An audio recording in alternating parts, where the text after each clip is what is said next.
أما بعد فأعوذ بالله من الشيطان الرجيم بسم الله الرحمن الرحيم وتعاونوا على البر والتقوى ولا تعاونوا على الإثم والعدوان صدق الله العظيم وصدق رسوله النبي الكريم الأمين ونحن على ذلك لمن الشاهدين والشاكرين والحمد لله رب العالمين. يا رسول الله انظر حالنا يا رسول الله انظر حالنا يا حبيب الله اسمع قالنا إننا في بحر من مغرق خذ يدي سهل لنا أشكالنا إن الله وملائكته يصلون على النبي يا أيها الذين آمنوا صلوا عليه وسلموا تسليما. الصلاة والسلام عليك يا سيدي يا رسول الله وعلى آلك وأصحابك يا سيدي يا حبيب الله. مل کے آواز بلند درود و سلام پڑھیں. الصلاة والسلام عليك يا سيدي يا رسول الله وعلى آلك وأصحابك يا سيدي يا محبوب رب العالمين. الصلاة والسلام عليك يا سيدي يا رسول الله وعلى آلك وأصحابك يا سيدي يا جد الحسن والحسين. نہایت ہی واجب الاحترام حاضرین و سامعین، اللہ وحدہ لا شریک کی بارگاہ میں حمد و ثنا وہ اللہ کہ تمام تر تعریفیں خاص ہیں اس اللہ کے لیے جو اکیلا ہے، وحدہ لا شریک ہے. ساری کائنات اس اللہ کی محتاج ہے. وہ اللہ کسی کا محتاج نہیں. وہ خالق ہے، وہ رازق ہے.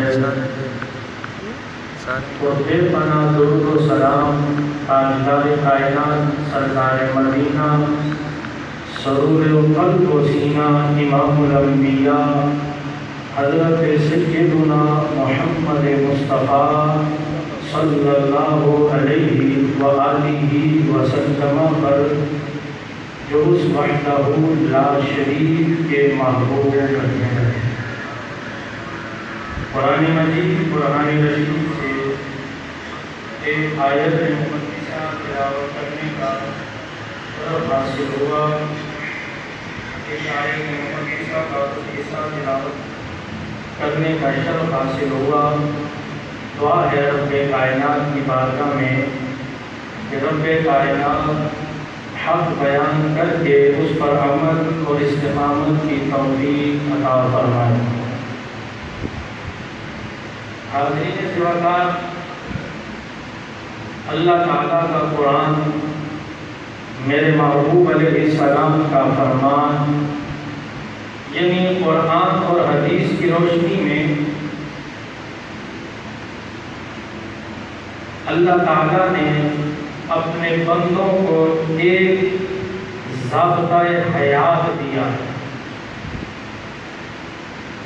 بندہ انفرادی طور پر اپنا خیال کو رکھتا ہے کہ میں ہوں، میں اپنا خیال رکھوں گا، کوئی اور ہے وہ اپنا خیال رکھے گا. لیکن رب کائنات نے اجتماعی زندگی گزارنے کا بھی طریقہ بتایا. رب کائنات نے اجتماعی طور پر اس کا مطلب کیا ہے کہ ہم اپنا تو خیال رکھتے ہیں، لیکن اللہ نے ہمیں ایسے سکھایا، ایسے حکم دیا، ایسی باتیں رب کائنات نے بتائی ہیں کہ ہم سب کا خیال رکھیں، ہر مسلمان کا خیال رکھیں، اپنے بھائیوں کا خیال رکھیں۔ اللہ تعالیٰ قرآن مجید میں ارشاد فرماتا ہے وَتَعَاوَنُوا عَلَى الْبِرِّ وَالتَّقْوَىٰ، رب کائنات فرماتا ہے تقویٰ اور نیکی کے کاموں میں ایک دوسرے کی مدد کرو۔ اللہ تعالیٰ فرماتا ہے نیکی اور تقویٰ کے کاموں میں ایک دوسرے کی مدد کرو۔ وَلَا تَعَاوَنُوا عَلَى الْإِثْمِ وَالْعُدْوَانِ، کہ جو گناہ کا معاملہ ہو، جو غیر شرعی کام ہو، جو ناجائز کام ہو، ان میں ایک دوسرے کی مدد نہ کرو، ان میں ایک دوسرے کی مدد نہ کرو، ایک دوسرے کے ساتھ تعاون نہ کرو، تعاون نہ کرو۔ مدد کس میں ہے؟ میرے اللہ نے جو بتایا کہ مدد ہم نے اپنے بھائیوں کی کرنی ہے نیکی کے معاملات میں۔ اب نیکی کا معاملے میں کیا ہے، کیا کیا آتا ہے، وہ احادیث کی روشنی میں بیان کیا جائے گا۔ تو حاضرین ذوالفقار، ہم نے ایک ضابطۂ حیات سیکھنا ہے کہ ہم نے سماجی معاملات میں کس طرح کا برتاؤ کرنا ہے، ہم نے ایک دوسرے کا خیال کس طرح رکھنا ہے، ہمیں اللہ نے کیا حکم دیا کہ اپنے اللہ تعالیٰ قرآن مجید میں ارشاد فرماتا ہے انما المؤمنون اخوہ، اللہ فرماتا ہے کہ مومنوں کا آپس میں رشتہ بیان ہو رہا ہے، مسلمانوں کا آپس میں رب کائنات رشتہ بیان کر رہا ہے۔ اللہ فرماتا ہے انما المؤمنون اخوہ، کہ مسلمان مومن تو آپس میں ہے ہی بھائی بھائی، مسلمان مومن آپس میں ان کا رشتہ کیا ہے، بھائیوں جیسا رشتہ ہے، یہ اللہ کا قرآن کہتا ہے۔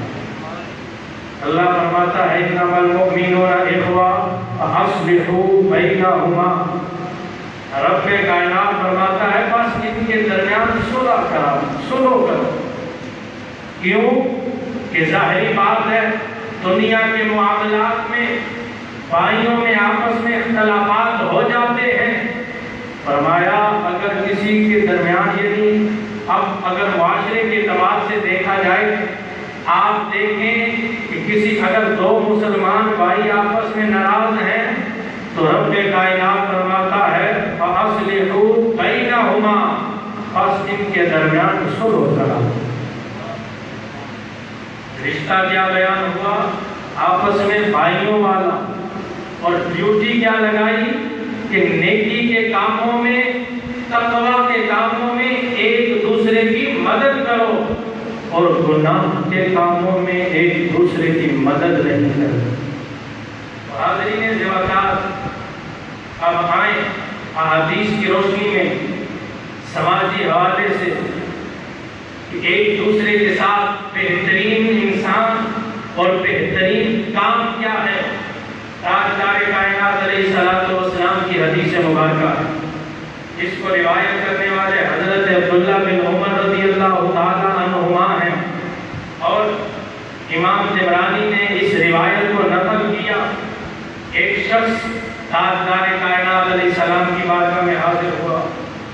ان رجلا جاء الى النبی صلی اللہ علیہ وسلم فقال یا رسول اللہ صلی اللہ علیہ وسلم، ایک شخص تاجدار کائنات علیہ السلام کی بارگاہ میں حاضر ہوا، عرض کرنے لگا یا رسول اللہ صلی اللہ علیہ وسلم ای الناس احب الی اللہ تعالی، کہ رب کائنات کے نزدیک سب سے پیارا، سب سے محبوب ترین کون سا بندہ ہے؟ اللہ کے نزدیک سب سے پسندیدہ، سب سے پیارا، محبوب ترین کون سا شخص ہے؟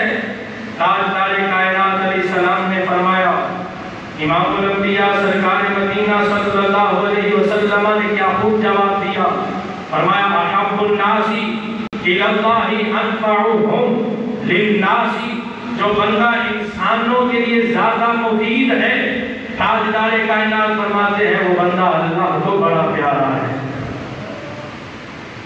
وہ بندہ رب کائنات کو بڑا پیارا ہے۔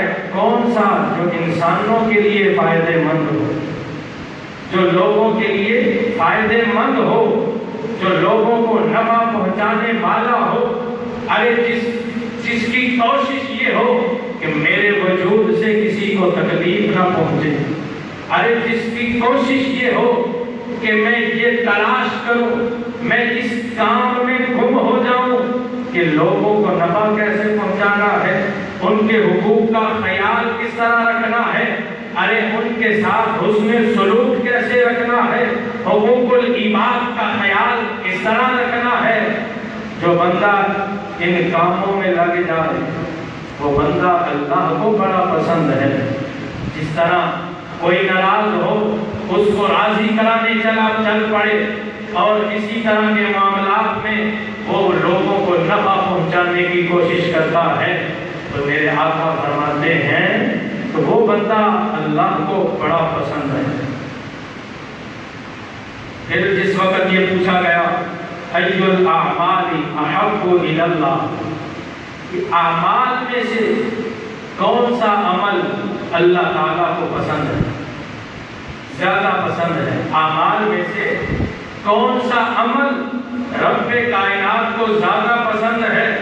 اس موقع پر امام الانبیاء سرکار مدینہ صلی اللہ علیہ وسلم نے فرمایا، میرے آقا نے فرمایا احب الاعمال الی اللہ سرور تدخلہ علی مسلم، میرے آقا نے فرمایا سب سے پسندیدہ عمل رب کائنات کے نزدیک یہ ہے تم کسی مسلمان کے دل میں خوشی داخل کر دو۔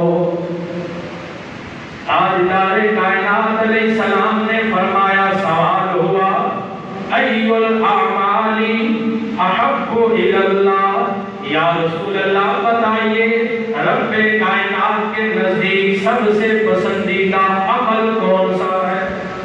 میرے آقا نے فرمایا احب الاعمال الی اللہ سرور تدخلہ علی مسلم، کہ رب کائنات کے نزدیک سب سے پسندیدہ عمل یہ ہے کہ تم کسی مسلمان کے دل میں خوشی داخل کرو۔ سبحان اللہ، کیسا پسندیدہ عمل کہ بندہ اپنے مسلمان کو بھائی کو خوش کرے، مسلمان بھائی کو اگر وہ بندہ اپنے مسلمان بھائی کو خوش کرتا ہے تو یقیناً وہ یہ سمجھ لے کہ وہ اب رب کائنات کے بارگاہ میں بڑا مقبول ہو گیا۔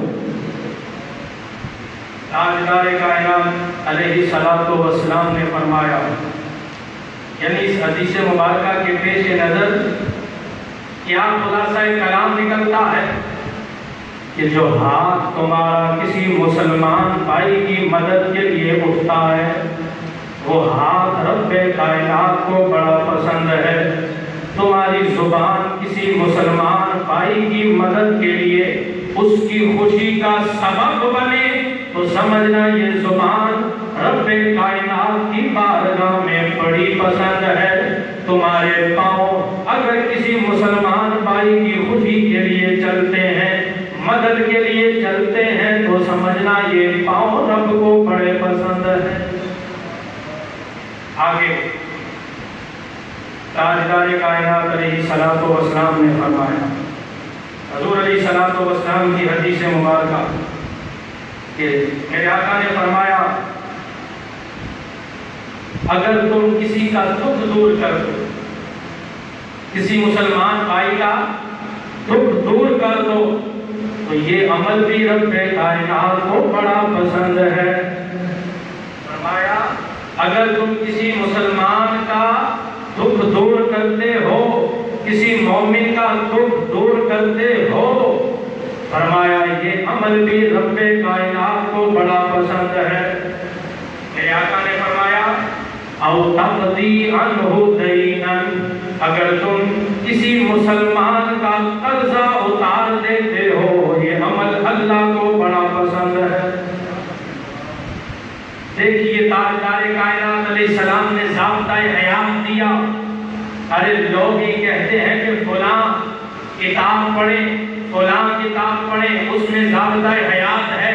ارے ضابطہ حیات تو رب کا قرآن میں ہے، ضابطہ حیات تو مصطفیٰ نے احادیث کی روشنی میں عطا کیا کہ زندگی گزارنے کا ڈھنگ کیا ہے۔ ارے انسانیت کے حقوق کی بات کرنے والے یہ کان کھول کے سن لیں، انسانیت کے حقوق بھی میرے آقا نے بتائے، اور کس طرح بتائے، کس طرح بتائے، کس طرح بتائے۔ کوئی مذہب اس طرح نہیں دے سکتا، دنیا کا کوئی مذہب اسلام دین کے علاوہ انسانیت کے حقوق نہیں ادا کر سکتا۔ یہ دین ہے، یہ اسلام ہے جس نے انسانیت کے حقوق کا درس دیا۔ فرمایا میرے آقا حضور علیہ السلام نے، حدیث کا موضوع کیا چل رہا ہے؟ بہترین کام اور بہترین انسان۔ میرے آقا نے فرمایا بہترین کام بھی بتائے جا رہے ہیں، سوال ہو رہا ہے، ظاہری بات ہے نا، جو رب کی بارگاہ میں مقبول ہے بہترین انسان تو وہی ہوا۔ جو رب کی بارگاہ میں قبول نہ ہو، چاہے وہ دنیا میں اس کا نام بڑا چلتا ہو، اس کے نام سے لوگ کانپ جاتے ہوں، ارے اس کی کوئی حیثیت ہی نہیں۔ ان اکرمکم عند اللہ اتقاکم، رب فرماتا ہے بے شک میرے نزدیک عزت والا وہ ہے جس کا تقوی اعلیٰ۔ آگے سنیں، آقا حضور علیہ السلام نے فرمایا، حضور علیہ السلام اپنی زندگی کا بیان فرما رہے ہیں، بڑی توجہ سے سنیے گا۔ آج کچھ لوگ اگر نماز کی ادائیگی بھی کریں، وہاں مسلمانوں کو تکلیف بھی پہنچائیں، نماز بھی پڑھیں اور اپنے مسلمان بھائیوں کا بغض بھی دل میں ہو۔ ارے نماز بھی پڑھیں، نیکی کے کام بھی کرتے جائیں اور مسلمانوں کو تکلیف بھی پہنچاتے جائیں۔ آئیں تاجدار کائنات علیہ السلام کا فرمان سنیں۔ میرے آقا نے فرمایا، حضور علیہ السلام نے فرمایا کہ میں مسجد نبوی شریف میں بیٹھا ہوں، خلاصہ سنیں، میرے پاس میرا کوئی صحابی آ جائے، میرا غلام آ جائے، میرا صحابی غلام آ جائے، وہ آ کر کہے یا رسول اللہ صلی اللہ علیہ وسلم میرا یہ کام بگڑ گیا ہے، یا رسول اللہ مجھے یہ مصیبت بن گئی ہے، مجھ پر یہ مصیبت ٹوٹ پڑی، پریشانی کے پہاڑ ٹوٹ پڑے، یا رسول اللہ صلی اللہ علیہ وسلم آپ میرے ساتھ چلیں، آپ کی برکت سے، آپ کی وجہ سے میرا یہ معاملہ حل ہو جائے۔ میرے آقا نے فرمایا تو سنو، میرے آقا ارے سنو انسانیت کے حقوق کے علمدار بننے والوں، سنو سنو انسانیت کے حقوق کے نمبردار بننے والوں۔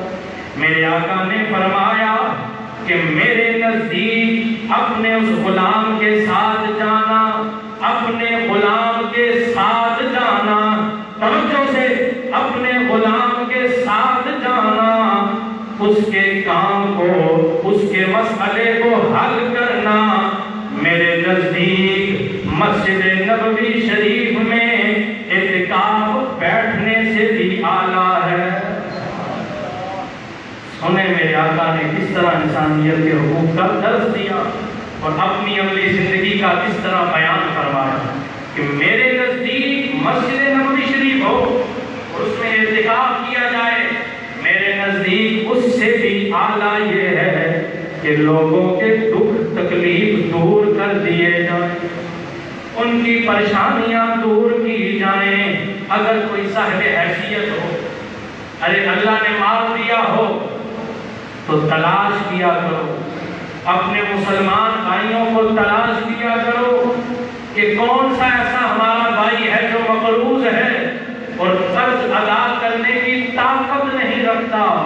اس کا قرض ادا کر دو، یہ عمل میرے رب کو بڑا پسند ہے، یہ عمل خالق کائنات کو بڑا پسند ہے۔ تو حاضرین زوکا، آقا حضور علیہ السلام صلہ دے، ہر چیز کا کوئی نہ کوئی صلہ تو ضرور ہے نا، کہ اگر کوئی بندہ کسی مسلمان کی تکلیف دور کرتا ہے، دکھ تکلیف دور کرتا ہے، پریشانی دور کرتا ہے، اسے اس کی مصیبت میں اس کی مدد کرتا ہے، کام آتا ہے، اب یہ تو عمل اللہ کو پسند تو ہے، اب اس کے عوض میں ملنا کیا ہے؟ سنیں میرے آقا نے کیا خوب بیان کیا۔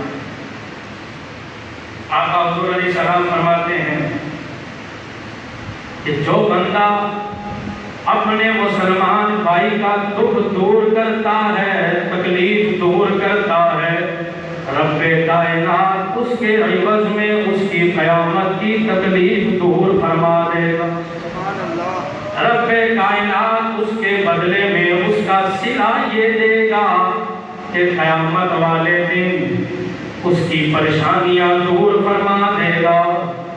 اب جو بندہ یہ چاہتا ہے، جو بندہ یہ چاہتا ہے کہ ہم قیامت والے دن کی پریشانیوں سے بچ جائیں، وہ اپنے مسلمان بھائیوں کی پریشانیاں دور کرنے کی کوشش کر لے۔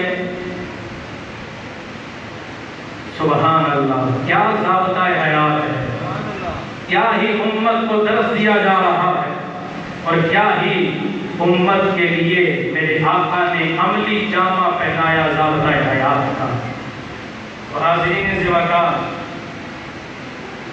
یوم حشر، میدان محشر کا جو دن ہے، 50,000 سال، 50,000 سال کا دن، ارے محشر کا دن، تانبے کی زمین، سوا نیزے پہ سورج، مگر یاد رکھیں میرے آقا کی حدیث، میرے آقا نے فرمایا مومن کے لیے وہ دن ایک فرض نماز کی ادائیگی کے برابر۔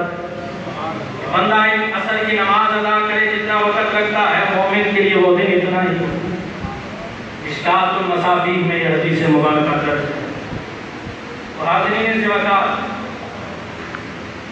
سماج کی خدمت کرنا کتنا بڑا اجر ہے، کتنی اس کی فضیلت ہے، اور کتنا بڑا اجر ہے، کتنا صلہ ہے قیامت والا دن، اور اتنی گرمی اور اتنی تپش کہ ہر بندہ اپنے پسینے میں ڈوبا ہوگا۔ حضور علیہ السلام کی حدیث ہے، اعمال کے مطابق کسی کا پسینہ ٹخنوں تک، تو کسی کا گھٹنوں تک، تو کوئی پسینے کسی کا گردن تک، تو کوئی گوتے کھا رہا ہوگا۔ دعا ہے رب کائنات ہمیں اس دن کی پریشانیوں سے محفوظ فرمائے۔ اب سنیں تاجدار کائنات علیہ السلام کی حدیث مبارکہ، یہ اب صلہ بیان ہو رہا ہے، انعام بیان ہو رہا ہے۔ انعام کیا ملتا ہے؟ جو بندہ اپنے مسلمان بھائیوں کی خدمت کرتا ہے، اب اس کا انعام دیا جا رہا ہے کہ یہ انعام ملے۔ میرے آقا نے فرمایا، جس بندے نے کسی مشکل مسلمان بھائی کی مشکل کو حل کیا، تنگ دست تھا اس کی تنگ دستی دور کی، خوشحالی اسے میسر کی، اس کے معاملات کو سمجھا اور اس کی مدد کی، میرے آقا نے فرمایا رب کائنات آخرت میں بھی دنیا میں بھی اس کے معاملات میں آسانی کرو۔ جو کسی مسلمان کی تکلیفیں دور کرے گا، جو کسی مسلمان کی پریشانیاں دور کرے گا، رب کائنات اس مسلمان جو دور کرنے والا ہے، اس کی دنیا کی پریشانیاں، آخرت کی پریشانیاں دور فرما دے گا۔ یہ بھی ایک وظیفہ ہے۔ جو بندہ یہ سمجھتا ہے کہ میں بڑی مشکل میں ہوں، میں بڑا پریشان ہوں، میں بڑا ہی پریشان ہوں، وہ اس حدیث پر عمل کرے، وہ کسی ایسے مسلمان کو تلاش کرے جو بڑا پریشان ہے، اس کی پریشانی کو دور کرے، انشاءاللہ اللہ اس کی پریشانی دور فرما دے گا۔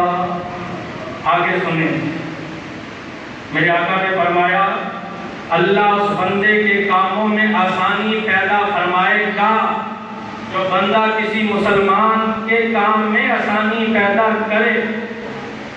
میرے آقا نے فرمایا کہ اللہ اپنے بندے کی مدد میں رہتا ہے جب تک بندہ کسی مسلمان بھائی کی مدد میں رہتا ہے۔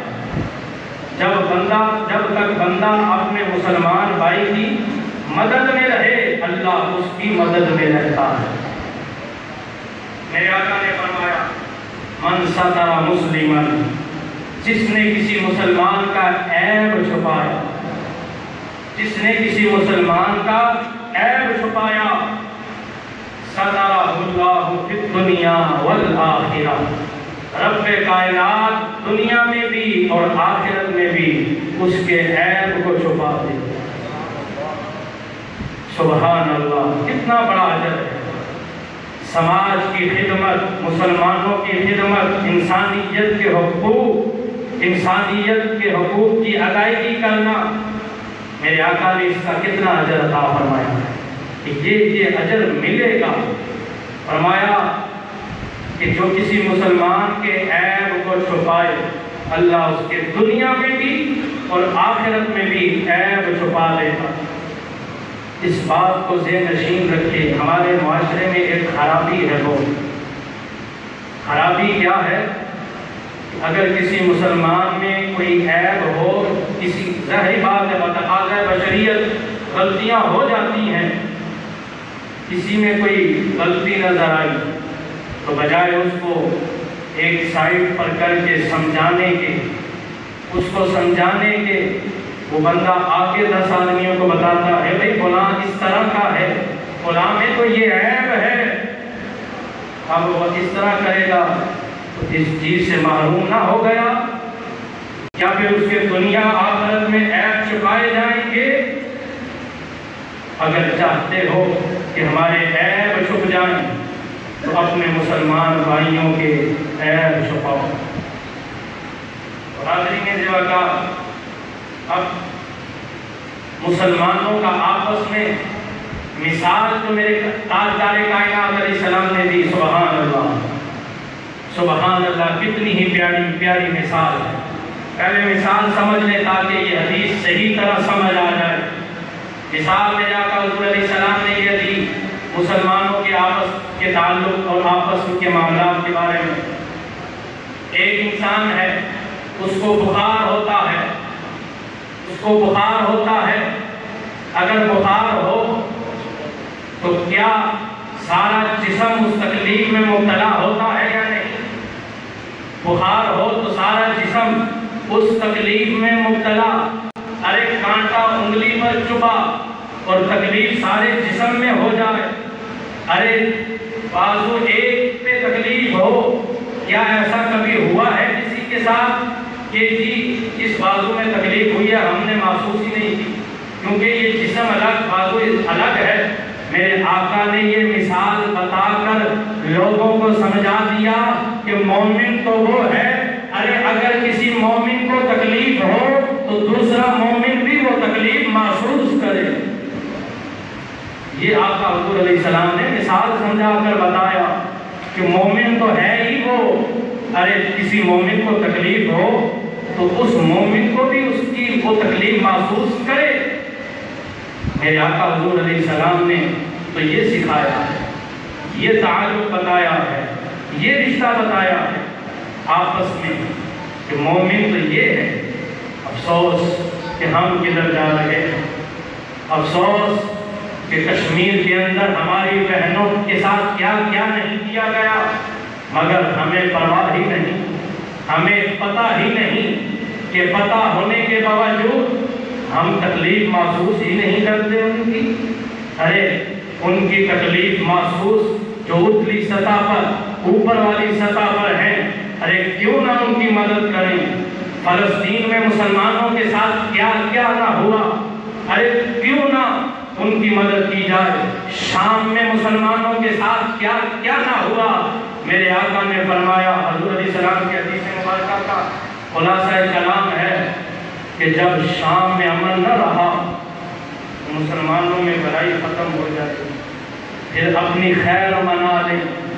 ارے آج دیکھیں ملک میں کیا کیا نہیں ہو رہا، اسلام کے نام پہ بننے والا یہ ملک اور ریاست مدینہ کے نام پر آنے والی حکومت کیا کیا اسلام آباد کے اندر سرکاری سطح پر، اور یہ کس چیز نے اجازت دی ہے کہ وہ اسلام آباد جو پاکستان کا دارالحکومت بھی ہو اور وہاں بت قدے کی تعمیر کی جائے، مندر کی تعمیر کی جائے۔ ارے ہندوستان کے اندر مسلمانوں کی مساجد کے ساتھ کیا کیا ہوا جس کو نہیں پتا؟ مسلمانوں کی مساجد کو شہید کیا گیا، ارے کوئی نہ بولا۔ مسلمانوں کے اماموں کو ذبح کیا گیا اور کوئی نہ بولا، اور جواب میں ان کو خوش کرنے کے لیے، ان کی برادری بننے کے لیے، ارے ان کو خوش کرنے کے لیے مندر کی تعمیر کی جا رہی ہے۔ ہم اس کی شدید مذمت کرتے ہیں اور اس چیز کو حکومت بالفور روک دے۔ یہ مسلمان عربوں کہ مسلمانوں کے جذبہ ایمانی کے ساتھ کھلواڑ ہے کہ مسلمان کے کام تو یہ ہے کہ مدرسے بنائے جائیں، مساجد بنائی جائیں، آپ مندروں کی تعمیر کرتے ہیں۔ ارے اقبال نے کیا خوب کہا تھا، اپنی ذلت کا سبب شاید یہی ہے، ہمیں سب کچھ تو یاد ہے مگر خدا یاد نہیں۔ اقبال نے بڑا خوب کہا ہے کہ ہمیں ہماری بربادی کا سبب، اپنی ذلت کا سبب یہی ہے شاہد کہ ہمیں سب کچھ یاد ہے مگر خدا یاد نہیں۔ ارے یاد ہے تو گھر کافر کے ترانے ہیں یاد نہیں، یاد تو مسجد کی صدا یاد نہیں۔ کتنے سنگ دل ہیں، کتنے سنگ دل ہیں کہ نچاتے ہیں بنت حوا کو، یعنی لڑکیوں کو، کتنے سنگ دل ہیں کہ نچاتے ہیں بنت حوا کو سر محفل، کتنے سنگ دل ہیں کہ رسم حیات یاد نہیں۔